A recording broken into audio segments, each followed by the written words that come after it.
Puthukkad മണ്ണമ്പേട്ടയിൽ scooter അപകടത്തിൽ 2 പേർക്ക് പരിക്കേറ്റു. സ്കൂട്ടർ യാത്രികനായ മണ്ണമ്പേട്ട തെക്കേക്കര സ്വദേശി കോക്കാടൻ വീട്ടിൽ നിതിൻ, വഴിയാത്രക്കാരനായ ചുങ്കം സ്വദേശി മഞ്ഞളി വീട്ടിൽ മാത്യു എന്നിവർക്കാണ് പരിക്കേറ്റത്. ഗുരുതരമായി പരിക്കേറ്റ നിതിനെ രാജഗിരി ആശുപത്രിയിലും മാത്യുവിനെ തൃശൂരിലെ സ്വകാര്യ ആശുപത്രിയിലും പ്രവേശിപ്പിച്ചു. വെള്ളിയാഴ്ച രാവിലെയായിരുന്നു അപകടം. റോഡ് മുറിച്ചു കടന്ന മാത്യുവിനെ സ്കൂട്ടർ ഇടിക്കുകയായിരുന്നു. ഇടിയുടെ ആഘാതത്തിൽ സ്കൂട്ടറിൽ നിന്ന് നിതിൻ തെറിച്ചു വീണാണ് പരിക്കേറ്റത്. നാട്ടുകാർ ചേർന്നാണ് പരിക്കേറ്റവരെ ആശുപത്രിയിൽ എത്തിച്ചത്.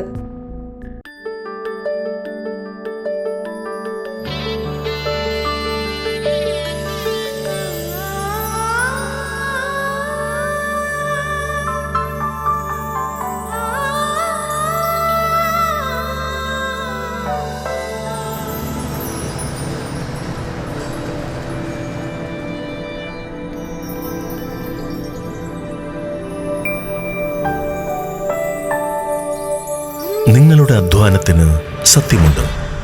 ഞങ്ങളുടെ സ്വർണത്തിനും. Ishara golden diamonds, Kodungallur road, Triprayar. സ്വർണത്തിന്റെ സത്യം.